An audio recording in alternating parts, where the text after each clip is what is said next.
Assalamualaikum warahmatullahi wabarakatuh. Kembali lagi di channel Pojok Abdi. Alhamdulillah sore hari ini saya bisa menyapa kembali teman-teman sahabat Abdi semua. Mudah-mudahan selalu ada dalam keadaan sehat walafiat, dan mudah-mudahan Allah selalu melimpahkan rezeki kepada teman-teman sahabat Abdi semua. Amin ya robbal alamin. Seperti biasa nih teman-teman, sore hari ini saya sedang berada di Taman Hati Farm ya. Sekalian hari ini kita coba update seperti apa perkembangan daripada tanaman anggur yang ada di sini ya teman-teman. Hampir 2 minggu mungkin ya saya nggak upload video teman-teman. Jadi hari ini alhamdulillah saya bisa nyempetin untuk berbagi informasi tentang budidaya tanaman anggur yang ada di sini dan seperti apa perkembangannya setelah 20 HST teman-teman ya. Bisa teman-teman lihat nih sepanjang mata memandang ya teman-teman, seperti inilah perkembangannya. Alhamdulillah untuk pucuk-pucuknya ini dari blok ini ya, ini ada sekitaran 50 pohon teman-teman. Alhamdulillah pucuk-pucuknya sudah aktif ya di 20 hari ini ya.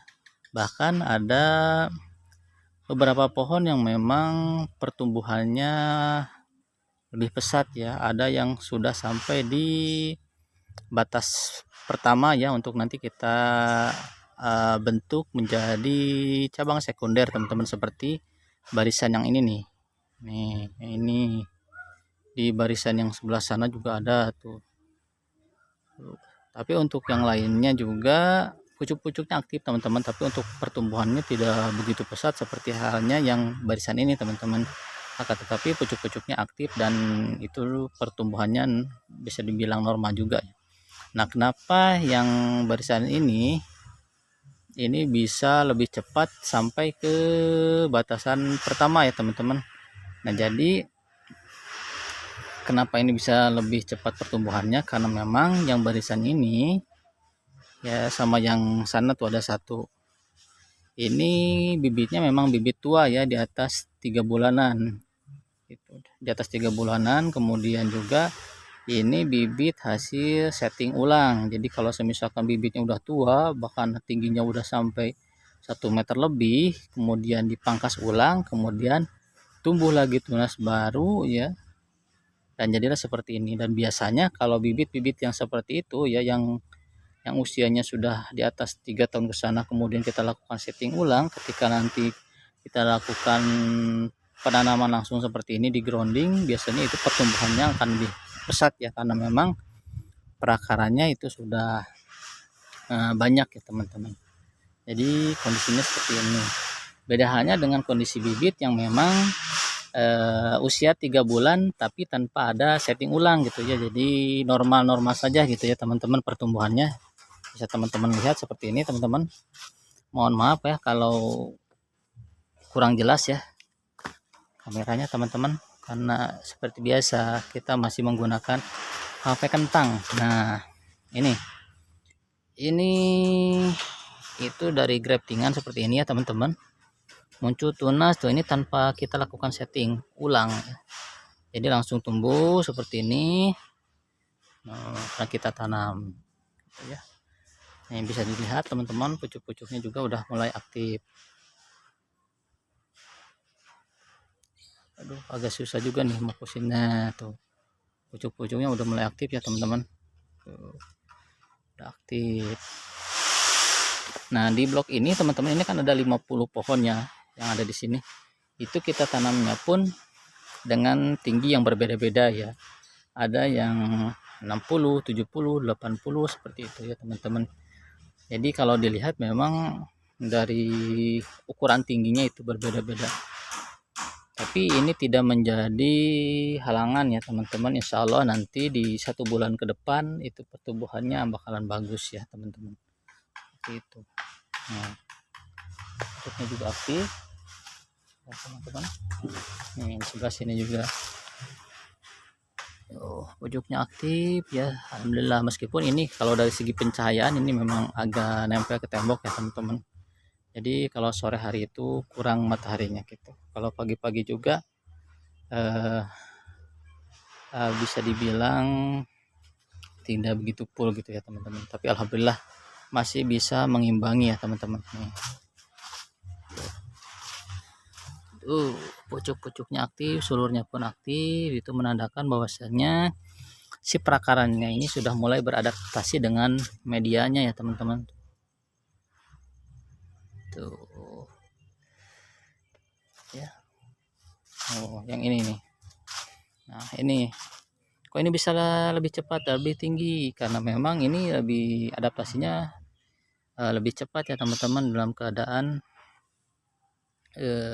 meskipun bukan hasil daripada setting ulang, tapi kan masing-masing pohon mempunyai daya serap nutrisinya masing-masing gitu ya. Jadi hasilnya seperti ini juga tinggi tuh, alhamdulillah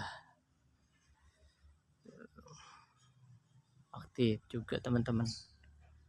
Kan ini udah mau nyampe ke batasan pertama teman-teman ya, aktif alhamdulillah.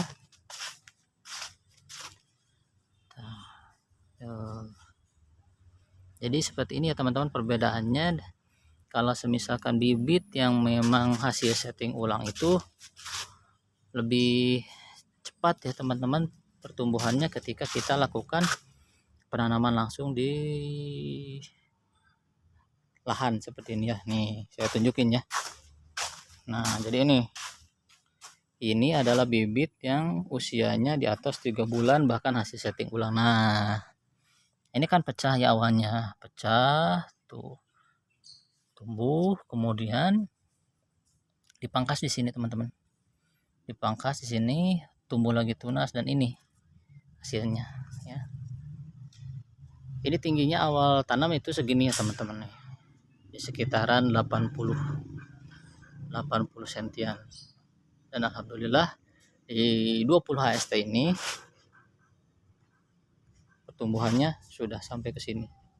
Ini kalau nggak kena walang sangit bisa panjangnya sama seperti ini. Nah ini juga sama tuh,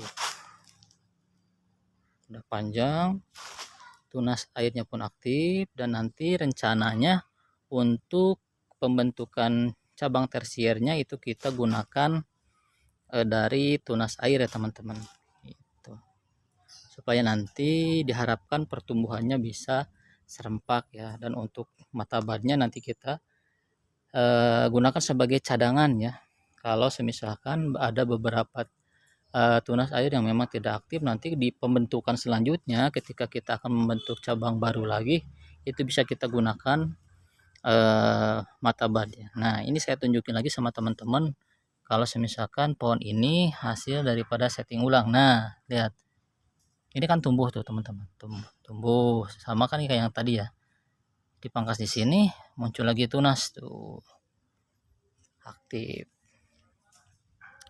dan vigor juga teman-teman tuh.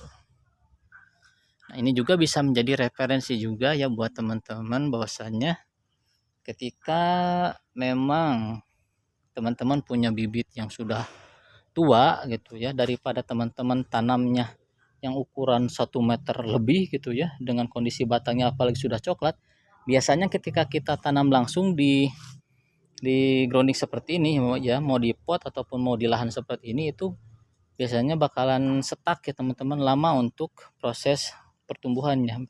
Beda halnya ketika kita setting ulang dulu atau kita lakukan pemangkasan dulu, biasanya tunas barunya itu akan lebih cepat tumbuh dan nanti bisa lebih cepat panjang ya, sesuai nanti harapannya apakah mau kita lakukan penyetingannya, mau kita gunakan sistem para-para ataupun trellis seperti itu ya teman-teman.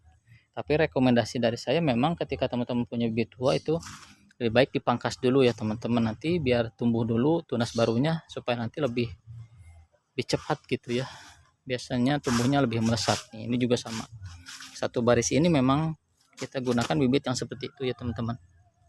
Ini juga sama tuh, ini bekasnya di belakang.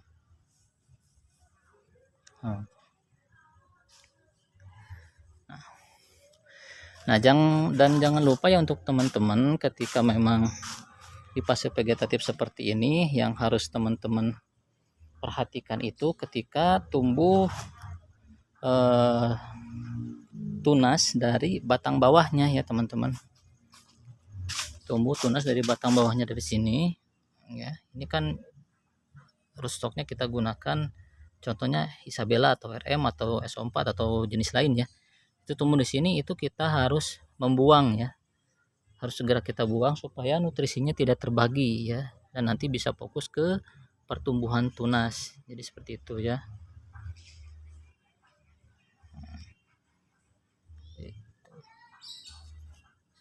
Kita lihat lagi ke yang ke sebelah sini teman-teman. Tuh. Ini juga alhamdulillah udah aktif ya. Terkena walang sangit, kemarin kita pangkas dan alhamdulillah muncul dari tunasnya, nanti kita bentuk lagi. Nah ini juga sama teman-teman, ini juga hasil dari setting ulang. Tuh, ini bekas pangkasannya dan ini tunas baru. Membedakan ya, dari dalam satu baris ini kan memang rata-ratanya bibit-bibit yang usianya 3 bulanan ya, 3 bulanan lebih sedikit lah gitu, 3 bulanan. Nah kalau ini memang udah 3 bulan hampir 4 bulan lebih gitu, yang udah tua batangnya, kemudian tingginya juga di atas 1 meter. Kita lakukan pemangkasan ulang dan seperti inilah tumbuhnya gitu, lebih melesat.